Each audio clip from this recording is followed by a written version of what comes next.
Welcome to another Alpha Strike We Play video. My name is Adam and this is my friend Tarron. I'm here too. Hey buddy. Hello. So we're going to continue our little video series on direct fire ballistic weapons. Yes. And today we are talking about, well, it's a nice little autocannon. I like them. Heavily modified. And more on that in a second.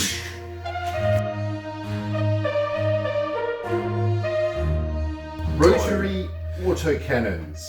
Rotary autocannons, the Gatling gun of autocannons. Yeah. I love it. So we've talked about ultra autocannon, so they get to fire twice.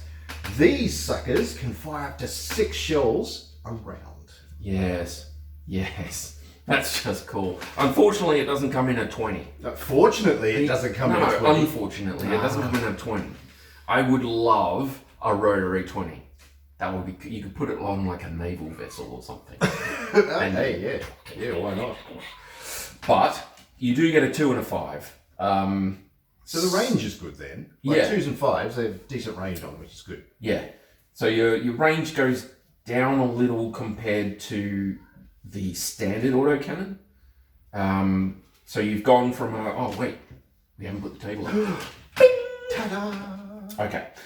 So now you can see what I'm talking about. The range does go down a little bit on the 2, so you've gone from 24 on the standard autocannon to 18, and you've gone from 18 on the 5s to a 15.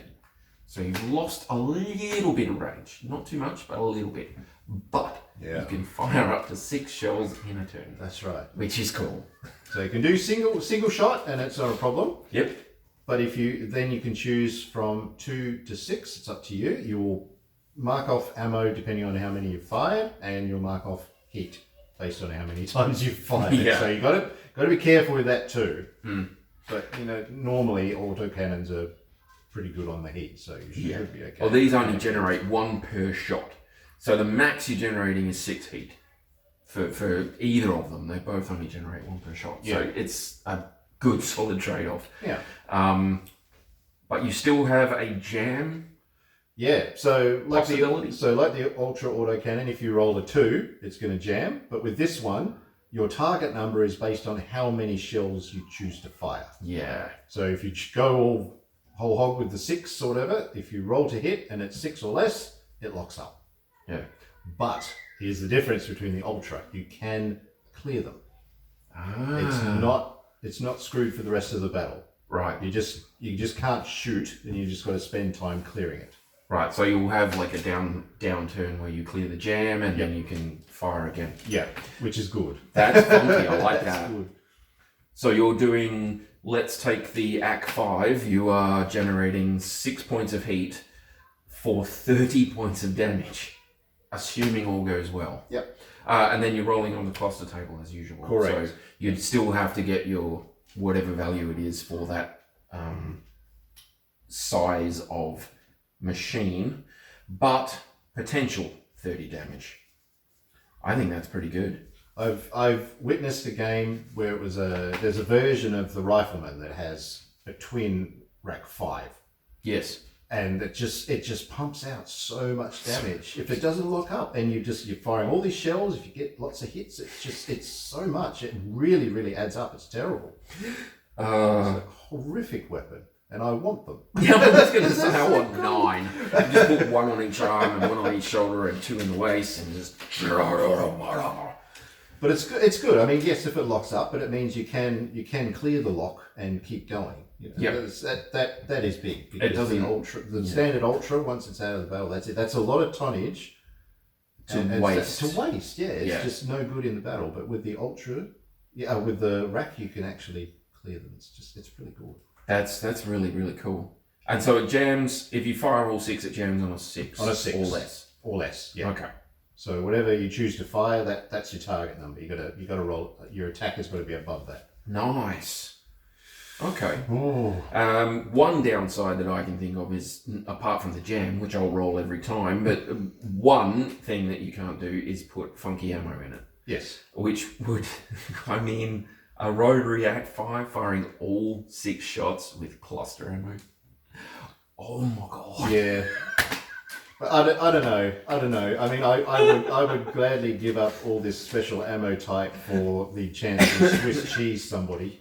Yeah, Because that's that's insane. That is seriously insane. And there are quite a few mechs. This weapon's only for the inner sphere, by the way. The clans They don't have a access version. to it. But there are a lot of mechs that have been designed around, and tanks actually, around I think around this weapon. What was it? The Musketeer, which was a fast hover with a rack 5 or a rack 2 on a turret. I think I've seen that one. Yeah, it's not bad looking actually. It's kind of cool. Yeah. But there was a lot of designs where, when this weapon was introduced, they sort of retrofitted them. And we were talking about the GARM just a little while ago. I'd never seen that before, and he made me look it up on Sana, and it is awesome. Yeah, so 35 tons. I mean, you know, armor's pretty average, speed is pretty average. It had LB5X and an LRM10 as the standard. And in the fluff, a lot of the, I guess you could probably figure that out when you're playing a game anyway. It's not a lot of damage that it can output.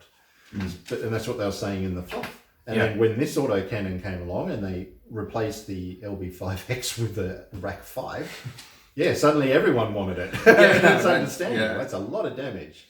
But that's a light, heavy fire support. I mean, with a rotary AC on there, that's a lot of damage you're putting out. Even with the LRM10, that's a lot of damage. That's cool. That is cool. I like it. Yeah. So just another way of sort of looking at the autocannon, but it's potentially so much damage. So, wow. It's good. Yeah. And they're a little heavier than their standard version. So you're looking at 2 extra tons per unit. So the Rotary AC 2 weighs 2 tons more than the autocannon 2, etc., etc. And a couple of extra spaces as well. So it's not cheap to get a new mech, but for the damage output that you're putting on there, I like it. Yeah, I like it. Yeah, it's good. Yeah, I would recommend that people sort of go out and find a design that has some of these cannons as part of their design and take it on the field. Give it a go. Give it a crack. I think you'll have a lot of fun with them. Yeah, if you've got an old school Rifleman or something, it's a Rifleman that's got the twin. Yeah, you just say, oh, I'm using the Rotary AC version, and give it a shot. See what happens. Yeah. If you're rolling dice reasonably well, then you're going to be doing some serious level damage. Serious level. For something that range, that size, and I mean, you're going to have to try and squeeze a fair few tons of ammo in there. Because you're going to go through that'll be one of the things. You would go through it pretty quick. So you're still, 20 shots per ton for a for the 5, yeah. And if you're firing 6, I mean, you've got 3 turns of shooting, and you've wasted a bin of ammo, basically. So it's a waste if you miss, I suppose. but if you hit, if they all hit, then you haven't wasted them. If they don't hit, then you've wasted them. But yeah, you've got 3 turns at full output, and then 2 extra rounds. But I mean, 3 turns of full output. If you have something like a little tank or a little hovercraft or something like that, 3 turns of that, and then just spot for indirect fire or harass things or whatever, that's not a bad move. No. And most things that have weird weapons like this will have some sort of backup. Like the GARM's only got the LBX and the LRM10, but in there I think it's also got one version that's got a backup laser, which is a good move, especially if you're designing your own. If you guys are out there modding, make sure you've always got a backup weapon, because this will go through ammo like mad, like absolute mad. Oh dear. Yeah, I think when we were talking about the lasers, we did say that energy weapons seem to be a nice backup weapon. People always seem to choose at least 1 or 2 of them. Yeah. Twin medium laser seems to be your go-to combination. Yep. For a backup weapon. 2 tons, 2 critical spaces, and you've got 10 points of damage output for a little bit of heat at a decent range. Yep. It's not a bad move on any mech, really. But something like this, especially if you've got a smallish mech, then trying to squeeze 1 medium laser in there can be difficult, but it's often worth it. Yeah. Yeah. But rack cannons, I like them. I like them. I like reckon they're great. I mean, maximum DACA. Maximum. Maximum DACA. I keep seeing the old like Western things where they have the Gatling gun. Gatlings. Yeah. I did just having a rifleman stand up on a hill and go go. Yeah. It's just so much damage. It It's just would. you would think twice about going near it. You would. Oh. That scene in Terminator where he's up in the thing. Doing the mowing. Yeah. Yep. Quality. I love it. So there you go. Rotary Autocannons. I give them a plus. Yeah. Double thumbs up from me. Double thumbs up. There you go. I'd even consider them over an LBX. But wow. Okay. There you go. see, it's one of those ones first. where there's a potential for your bad dice rolling to screw it up. But True. it gives you an out. So Yeah. I'm cool with that. Yeah. Yeah. The ultras I bypass because if I screw it up, they're gone for the game. With the rotary ones, you can push your luck and then go, oh damn, I'm gonna have to spend a turn blocking that jam. And I like that. That's cool.